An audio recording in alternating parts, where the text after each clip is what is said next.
બહુ દૂધ ઓછા લોકો ગણી ગણીને જાય છે રમણ ત્યાં આગળ જઈએ એટલે સારું કહેશે દરરોજ પછી ભજનમાં જવું પડે ને દરરોજ આવું કરવું પડે ને દરરોજ તેવું કરવું પડે હે બધાને કહે જય ગુમારત કરવાના આ શું વળી કે પહેલાં કડવું લાગે કે ના લાગે હા પણ આ કડવું નથી બહુ મીઠું છે પણ એ પાછળથી મીઠું લાગે થોડો સમય ગયા પછી એની મજા આવે એવી છે હે રામરસ પીવો ને બીજાને પાવો પહેલો લાગે કડવો ને પછી લાગે મીઠો મેવાડ ગઢમાં બાઈ મીરાએ રસ પીધો કબીરે એનો લાવો લીધો આ બધાની વાતો કરતા કરતા કરતા કરતા જ્યારે આપણો નંબર આવ્યો તાર આપણને ખબર પડી આપણે પણ રામ રસ પીવા આ મનુષ્ય જન્મ લીધો છે પણ આ સમજણ કોને પડે કે આવા કોઈ સંતમાં પુરુષો મળે તો હે આવા કોઈ સંતની સંગતિ થાય તો આ બાબતની ખબર પડે બાકી ગહન જતું રહે તોય ખબર પડે નહીં હે ના પડે પતિ પત્ની બેઠા બેઠા ચા પીતા હતો અને પતિએ એના પત્નીને કહ્યું હોભરો હું મને રાતે સપનું આવ્યું હતું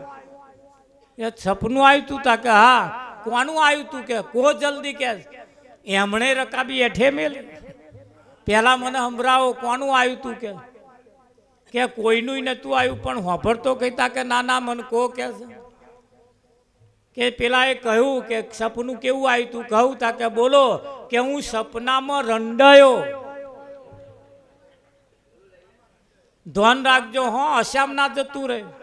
પેલા એ કહ્યું સપનામાં હું રંડોય એની પત્નીએ કહ્યું હાય હાય બાપ તમને શું કરવા રંડાપો આવે કે મોઢા ઉપર હાથ મેલીને કે આવે નહીં મને બોલો કાચું કાપી નાખ્યું આ જગતમાં 80% આવું ચાલે સમજ્યા વગરનું સમજ્યા નહીં કે અમને રંડાપો ક્યારે આવે હે ક્યારે આવે ભાઈ એટલે પેલા